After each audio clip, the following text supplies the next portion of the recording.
Good morning students, gross anatomy lecture of the middle ear cavity. Very important topic. This middle ear cavity we will study in gross anatomy under the headings of number 1. This will be the definition of middle ear cavity, including its anterior and posterior openings. Number 2, this will be the subdivisions of entire middle ear cavity, or it is called tympanic cavity. Remember, this topic is asked as a short note of tympanic cavity. Write a short note on tympanic cavity or write a short note on middle ear cavity subdivisions. Third point will be very important, the boundaries. Note down that many times in our university we have asked this question regarding short note. Describe a short note or write a short note on the boundaries of middle ear cavity, where you have to draw one diagram in which we show all the 6 walls, and very interesting. And the last point will be the contents. Now contents will be further subdivided into ear-ossicles, then the musculature. 2 muscles are there in the middle ear cavity, tensor tympani and stapedius, and the various blood vessels and nerves, also very interesting. First is definition of middle ear cavity or tympanic cavity. This middle ear cavity or tympanic cavity is, it will be a small cavity present in the middle ear and filled with air and lined by mucous membrane. These 2 points are very important. It is filled with air, lined by mucous membrane. It is narrow in the middle and broad in superior, inferior, anterior and posterior wall. So it is compressed medially. It is located in which bone? Petrous portion of temporal bone. Located in petrous portion of temporal bone. Communications, yes, very important. 2 communications. Anteriorly, it will communicate with nasopharynx through this auditory tube. Other name of auditory tube is eustachian tube. Other name of eustachian tube is pharyngotympanic tube. What about posterior?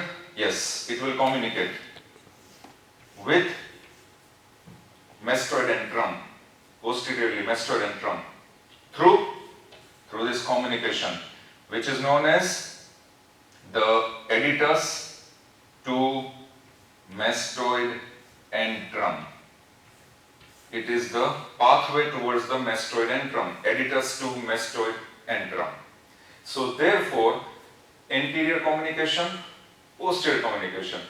This much is the definition, whatever I have discussed with you, of the entire tympanic membrane. Now, as I told you, this tympanic membrane contains mucous membrane, and that mucous membrane will cover all the ear-ossicles, the nerves and blood vessels. What are the ear-ossicles? Malleus, incus, stapes. That will go in detail in the later segment. Then we come across to measurements. Very important. So what are the measurements? Antero-posteriorly. If you take antero-posterior measurement, I'll write down here anterior and I will mention here posterior.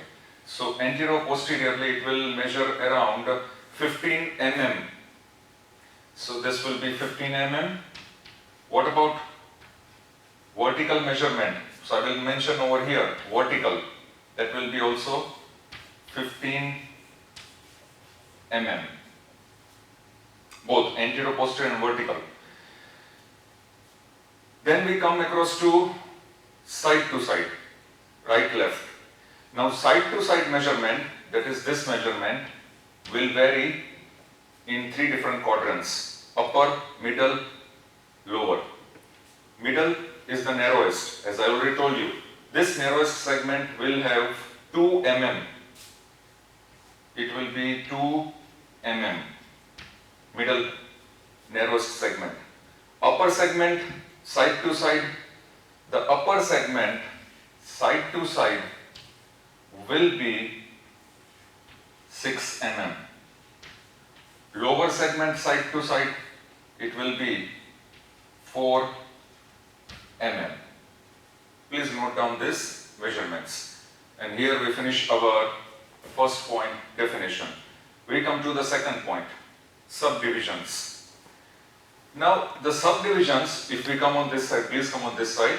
The subdivisions of tympanic membrane, a very rough diagrammatic representation.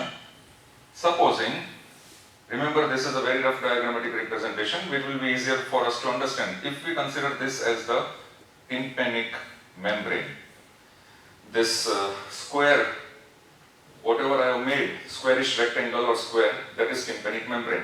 So for the subdivisions, we will take this much as epitympanum, the portion of middle ear cavity which lies above the tympanic membrane, epitympanum. Portion of middle ear cavity which lies within the level of tympanic membrane, it will be known as mesotympanum. Mesotympanum.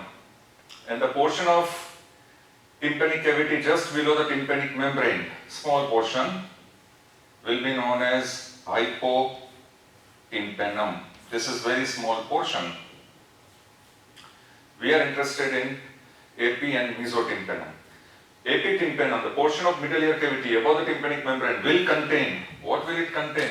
It will contain, here I will draw with green color, the head of the malleus as well as anterior process of the malleus. This is how you draw. Head, and this is the head, and this will be the anterior process of malleus. Second structure that it will contain will be incus. So this will be the body of incus, and posterior short process of incus. It is called short process of incus. So I will write here as body of incus, and here this I will mention it as short process of incus. This can be asked in Viva or it is asked in MCQs. What are the contents of epitympanum? Head of the malleus including the anterior process and body of the incus. Along with that, the short process. Similarly, now you can tell me what are the structures in the mesotympanum. The contents or the structures in mesotympanum will be, this will be known as the handle of malleus. Please note down, handle of malleus. And this structure will be known as the long process of incus. Note down, long process of incus. Here it will end posteriorly in a lentiform nodule. So here we have to make a beautiful, this is what we have to make, and this portion which I am drawing will be the foot plate and the head, the neck, the two anterior posterior limbs and the foot plate of stapes. So therefore this is the third structure, and this third structure which will lie in the mesotympanum will be the entire stapes, third ear ossicle. So very clearly, contents of epitympanum, contents of mesotympanum and hypotympanum will contain the remaining lower part of tympanic cavity. Nothing significant is present here. These are the subdivisions of middle ear cavity. So we